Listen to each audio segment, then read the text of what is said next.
une question, une réponse avec le charmant et vénérable toujours, authentique vénérable. Bruno Lallemand.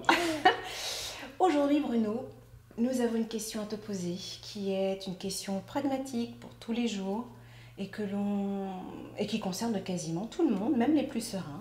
C'est la gestion du stress. On est là actuellement dans une période de démarrage de rentrée, etc. Donc voilà, quels sont les conseils que tu pourrais nous donner pour gérer au mieux ce stress? Bon, d'abord, qu'est-ce que c'est? Et puis, parce que je crois que tu as, si on te suit sur les vidéos, sur tes séminaires, tes stages et les retraites, le stress est quelque chose de particulier qu'on peut effectivement éviter. Alors oui, le stress, bon, c'est bien connu, il a été suffisamment étudié pendant de très longues années. Maintenant, on sait très bien ce que c'est.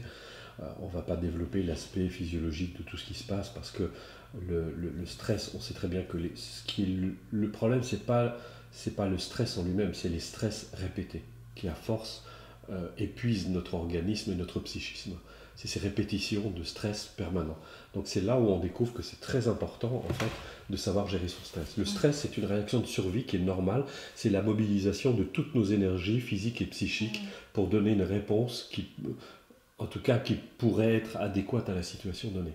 Mais quand on a une répétition de stress comme ça permanent, et on voit aujourd'hui, la majorité des gens, c'est je me lève le matin, d'ailleurs je charriais quand je donnais des cours, je disais, vous avalez vite votre petit déjeuner, vous levez vite, vous allez vite votre petit déjeuner, vous montez vite dans votre voiture, vous courez vite à votre travail, vous faites vite votre travail, vous rentrez vite à la maison, et puis c'est votre vie, c'est ça quoi. Donc là, il y a un truc qui ne va pas, parce qu'on aspire à quoi? Au bonheur. Donc il y a un truc qui ne fonctionne pas. Et le danger, c'est qu'on s'habitue au stress. Donc on s'habitue à l'agitation. Mais, encore une fois, il ne faut pas oublier, c'est que ça a des conséquences. Même si on s'y habitue. Et à un point tel que quand on est pris dans le stress, on ne se rend même plus compte qu'on est stressé. Il faut que les gens vivent un contraste pour qu'ils se disent « Ah, bon ça, effectivement, j'étais quand même très stressé. » Et on dit aux gens, mais t'as l'air vraiment stressé. Mais non, mais moi ça va. Et puis la personne est très agitée. Comme les personnes qui se disent, t'as vraiment l'air en colère. Mais non, moi je suis pas du tout en colère. Voilà, c'est la même chose. Donc il faut faire très attention parce qu'il y a presque un phénomène hypnotique dans le stress. Donc on est vraiment identifié, collé dans le stress et on s'en rend même plus compte.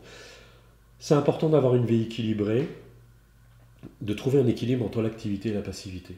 Donc il faut savoir, alors là c'est important, c'est aussi une question de respect de soi, de prendre soin de soi. On en a beaucoup parlé dans d'autres émissions, mais vraiment prendre soin de soi. Se dire, j'ai droit à un temps pour moi. J'ai droit à un moment, à un espace dans ma journée où je peux me reposer, voire même plusieurs.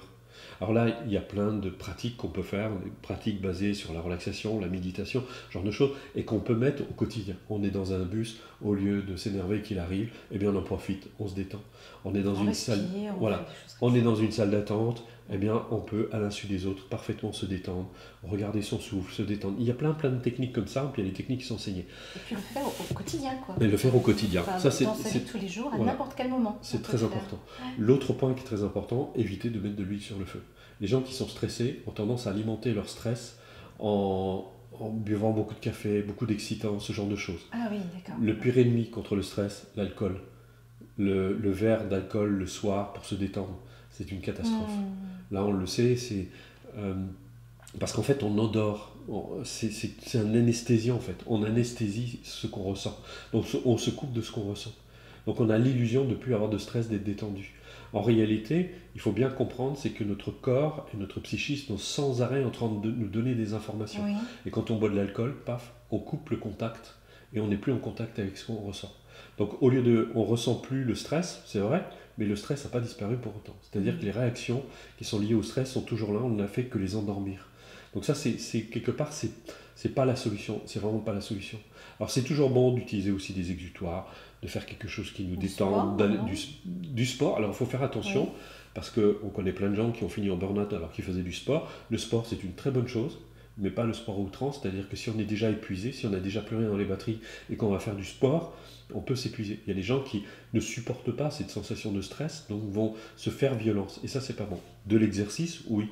Beaucoup de nature, d'aller respirer dans la nature, de marcher, de toucher, de se remettre en contact avec la réalité. Ça, c'est très important. Puis il y a plein d'autres conseils. Ça, c'est trop long ici parce qu'on a plus de 3 minutes. Ça serait trop long de donner. Mais par contre, éviter les palliatifs, genre tranquillisants, ce genre de choses, parce qu'il y a des remèdes vraiment parfaitement naturels qui permettent d'éviter justement d'aller trop loin dans le stress. Il faut bien distinguer deux choses, ce qu'on appelle les effets du stress. Donc il y a plein de méthodes pour réduire les effets du stress. Par exemple, je vais aller faire un massage, ça va me faire beaucoup de bien, ça va me détendre, mais dès que je vais être confronté au stress, je vais revivre strictement la même chose. D'ailleurs, qui n'est pas allé se faire un bon massage, se sentir bien, et paf, il est pris dans une situation de stress et il a tout perdu. Et, donc les effets sont très limités, très éphémères. Les plantes, tout ça, ça fait du bien, je suis plutôt favorable, mais ça ne règle pas le problème de fond. Qu'est-ce que c'est que le stress ? Il y a ce qu'on appelle un stresseur, donc ça c'est la situation extérieure, et on va avoir une réaction par rapport à ce stresseur. Cette réaction va être plus ou moins importante selon les individus. Par exemple, face à une situation, je ne sais pas, le patron qui manifeste une exigence à l'égard de son employé, l'employé qui manque de confiance en lui va être très émotif, il va avoir une réaction de stress extrêmement importante. Donc son stress n'est pas lié à la situation extérieure, mais à son manque de confiance en lui. Ça va réveiller en fait une émotion très importante. Donc c'est cette réaction par rapport au stress qui peut être plus ou moins importante chez la personne. Et ça, on peut le réduire justement par des techniques, entre autres, comme la méditation, des techniques basées sur la relaxation, la visualisation, l'imagerie mentale. Il existe des entraînements comme ça qu'on peut acquérir justement, qui vont permettre de réduire considérablement cette réaction, parce qu'on va progressivement changer l'image qu'on a de soi-même, on va gagner en estime de soi, en confiance en soi. Et ce qui fait que face aux situations, eh bien, la réaction sera nettement moins importante. Et ça, c'est plus important que d'essayer de réduire l'effet du stress. Là, on agit directement sur la cause. Merci Bruno, c'était vraiment très intéressant. Mais de rien. À très bientôt. À très bientôt.